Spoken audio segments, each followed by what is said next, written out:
Deep within the heart of the continent of Africa lies the last refuge for some of the most intelligent and impressive primates on Earth.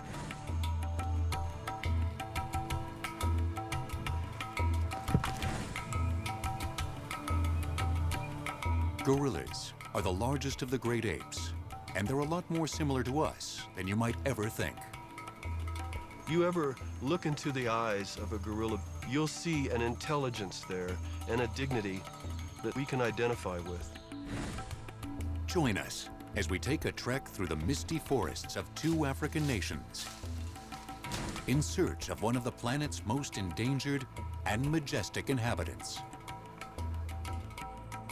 It's HD Getaways Mountain Gorilla Safari, next.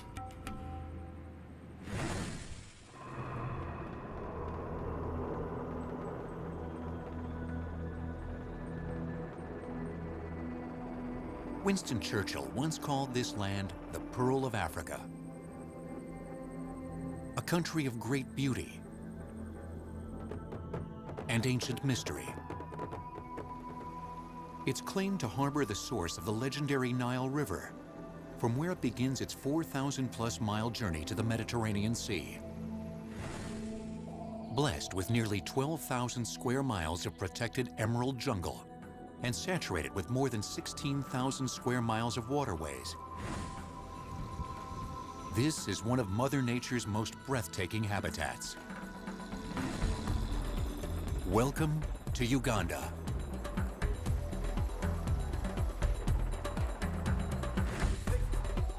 The former British colony of Uganda is situated just 1 degree north of the equator, at the nexus between the East African savannas, the West African rainforests, and the North African semi-deserts. It's a country that encompasses more than 91,000 square miles, an area nearly as large as Great Britain.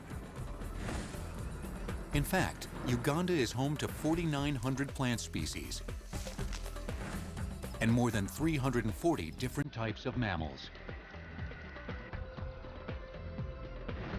In addition, some 1,000 bird species have been identified here, comprising nearly half of all bird species found in Africa.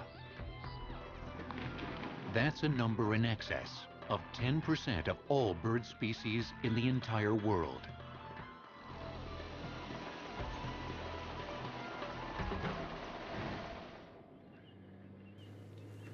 Most of Uganda's big game animals spend their time in refuges.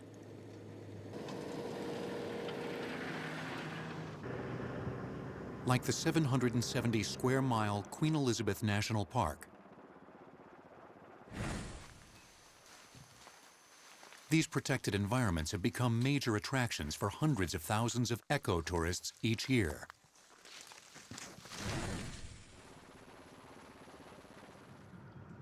While the park terrain varies from volcanic craters to lakes to forests, most of the large mammals can be viewed during a 2-hour boat trip along the Kazinga Channel, joining Lakes Edward and George. This aquatic paradise is said to have the world's highest concentration of hippos, an animal that can prove aggressive if it feels threatened.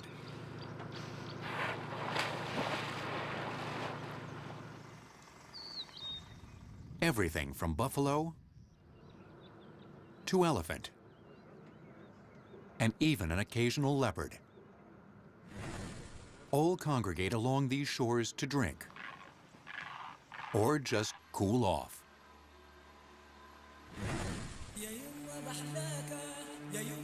But the main wildlife attraction in Uganda isn't any of these animals. It's one of the country's other heavyweights, a mammal you won't find wallowing along these shores. It takes a trek into some of Africa's densest jungles before we'll find these rare creatures.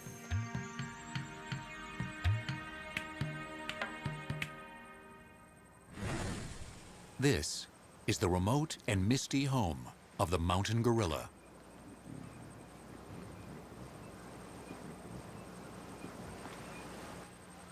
Uganda harbors nearly half of the world's population of mountain gorillas. Some 300 of these endangered animals make the Bwindi Impenetrable Forest National Park their home. Known by locals as Omo Bwindi, or Place of Darkness, so called for its extremely dense jungles, this 120-plus square mile park is situated in the Virunga volcanic mountain range in southwestern Uganda. It takes a day's drive from the capital Kampala along rough, unpaved roads before we reach the boundary of the forest. Designated a national park in 1991, in terms of its flora and fauna, it is the most diverse forest in East Africa. Gorilla safaris to this region are not cheap, but proceeds go to a good cause. They pay for conservation and protection efforts in the park. Tourism is not just a wonderful thing to do for the tourist. It's a wonderful thing to do for the gorilla. Gorillas exist today because of the money that's generated from people going on safari to see the gorillas. The income from gorilla viewing permits is part of the income that's used to save the gorillas, to conserve their habitat. Don Young is a veteran guide who has professionally led all types of safaris in Africa. But the mountain gorilla safari is his favorite. I love gorilla trekking. For 26 years I've been doing gorilla trekking. And it's one of my favorite experiences, and I've guided lots and lots of people into gorilla country, and none of them ever come back without saying it was an incredible experience.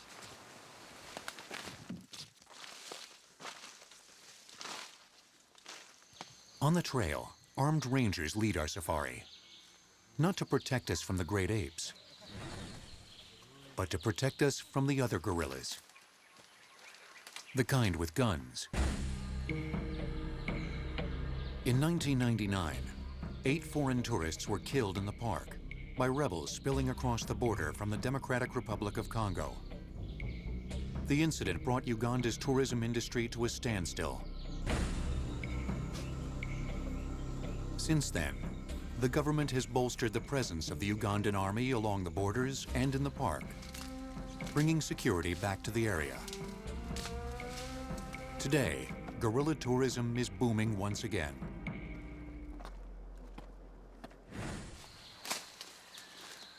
As we make our way, we discover gorillas are not the only primate to be seen here.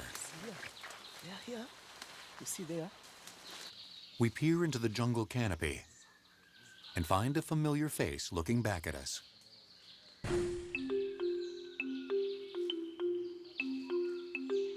Chimpanzees are perhaps the most well-known of the great apes.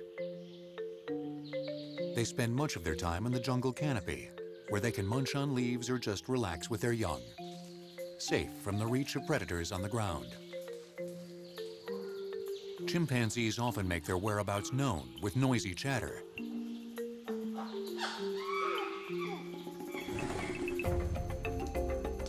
But gorillas are quieter and harder to track. Finding gorillas has been likened to an adventurous game of hide and seek. Guides find where the gorillas have been and try to seek where they're going. As we discover, the game can often take several hours. And when the gorillas are found, trying to get close enough to see them in the thick foliage is a problem, especially if the gorillas don't feel like being seen. This group of gorillas is new to tourism, and the animals are still very shy around human visitors.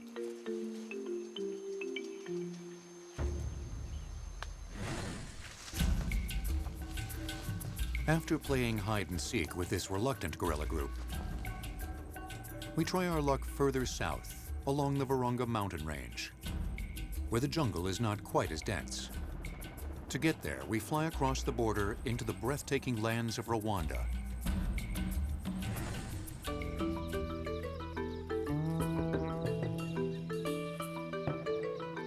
Known as the country of 1,000 hills, Our destination is Parc National des Volcans, or Volcano National Park, named after the 5 volcanoes found here. This is also where you'll find the other half of the world's mountain gorilla population. At last count in 2003, there were an estimated 380 gorillas living here.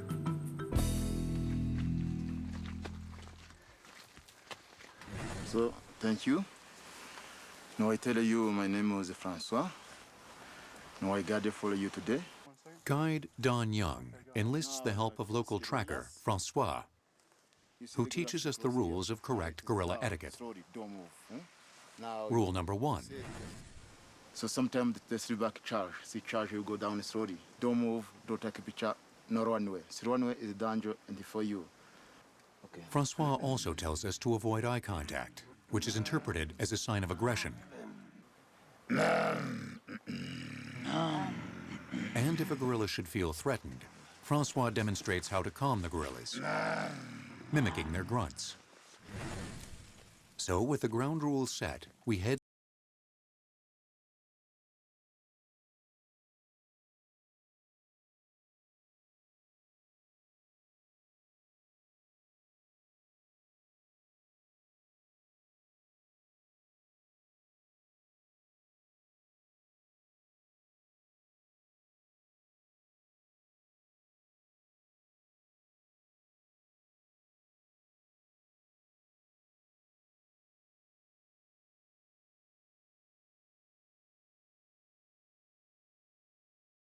is a journey into the heart of Africa, and it's an opportunity to be with incredible, magnificent, dignified animals.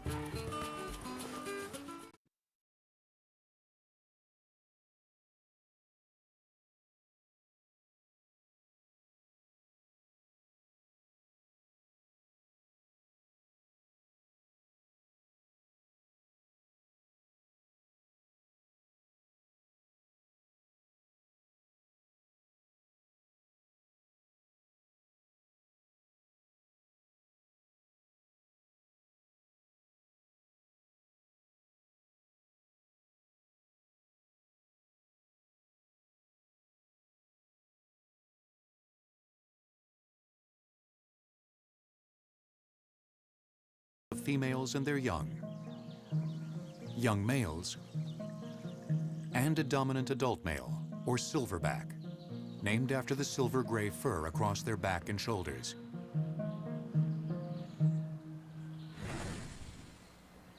This group is relaxing in the sun after a morning of foraging through the jungle. Gorillas are almost entirely vegetarian and feed on a variety of plants, including celery, bamboo, and stinging nettles.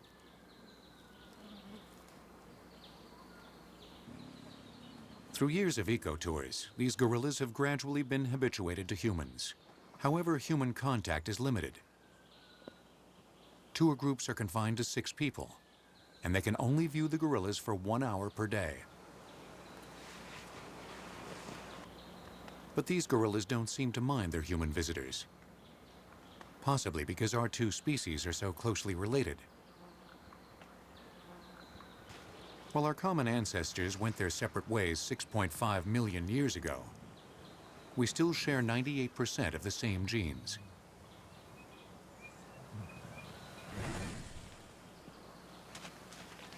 But even in the company of familiar guests, gorillas can never be too careful.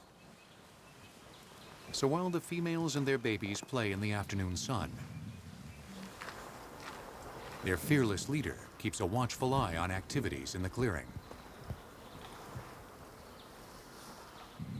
Silverbacks can reach up to 6 feet tall and can weigh up to 500 pounds. They have squat, muscular bodies with powerful arms and massive chests. Adult males are equipped with a special bony ridge at the top of their skull to anchor in their large jaw muscles. This means they have extremely powerful bites with which to fight off predators or other male gorilla challengers.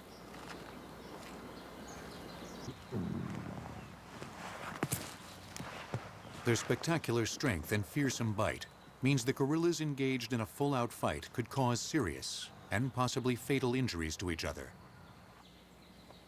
But aggression is rare. They're massive and incredibly powerful. They're also some of the most gentle creatures you'll ever be around, and you have to work pretty hard to get one angry enough to be aggressive. They'll do threat displays, and they'll scare the daylights out of you, but you have to really work hard to have them actually hurt you. And if proper respect is given, gorilla attacks on humans are virtually non-existent. I like to think that gorillas have all the best qualities of humans and none of the bad ones. I've spent hours with the mountain gorillas and seen their behavior being gentle and kind to each other.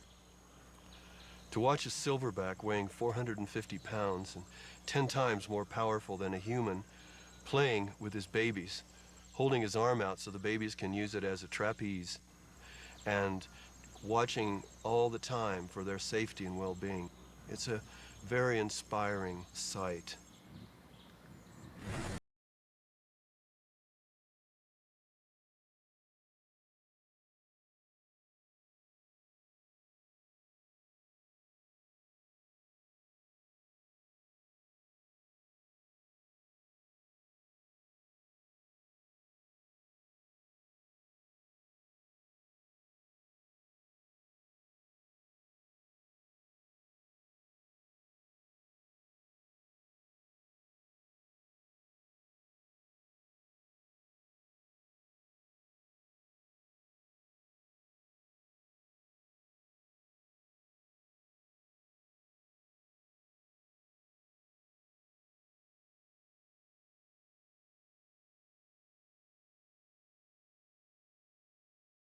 Who are susceptible to human viruses, like the deadly Ebola virus that has wiped out other ape populations in Central Africa.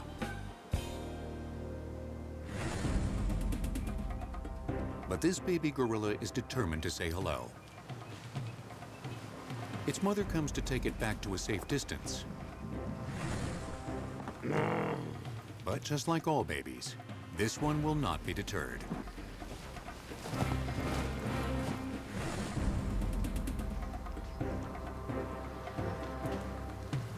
And then the silverback decides it's time to step in.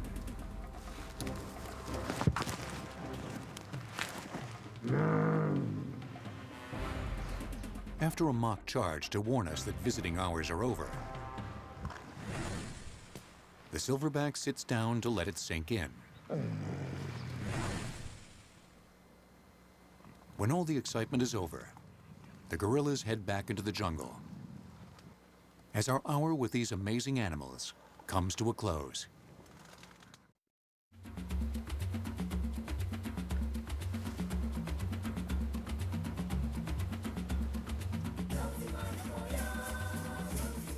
To be in the presence of a mountain gorilla, to me, is the whole point of going on a gorilla trek.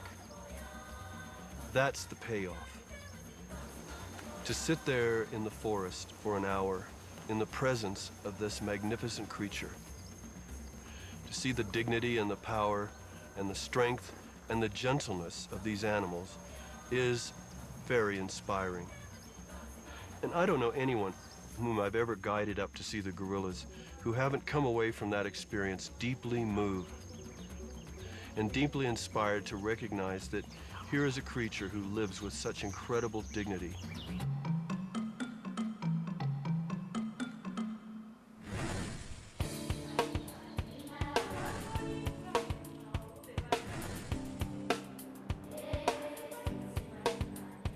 Gorilla conservation was pioneered by the late esteemed primatologist Diane Fossey, who researched the gorilla families in these very mountains. Her work greatly contributed to conservation efforts over the last several decades. But human overpopulation and consistent political instability still threaten gorilla populations. In 1994, Rwanda went through a brief but brutal civil war, where more than 1 million people were killed. During that time, unchecked poaching, and an influx of refugees into the mountains created a crisis for gorilla conservation. Yet, despite 10 years of conflict in the region, gorilla conservation has been a story of success. Gorilla populations have increased by 17% since 1989. But today there are still fewer than 700 mountain gorillas left in the wild.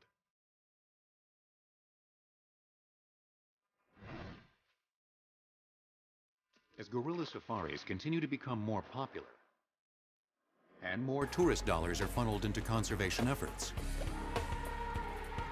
optimists like Don Young are certain the mountain gorillas will be around to awe visitors for generations to come.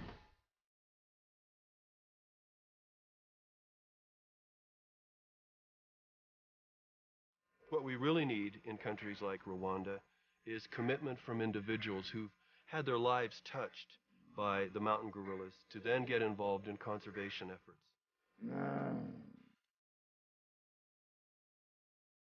As the gentle custodians of these forests, the mountain gorillas of East Africa are truly some of the world's most magnificent animals, and a precious link to our evolutionary past.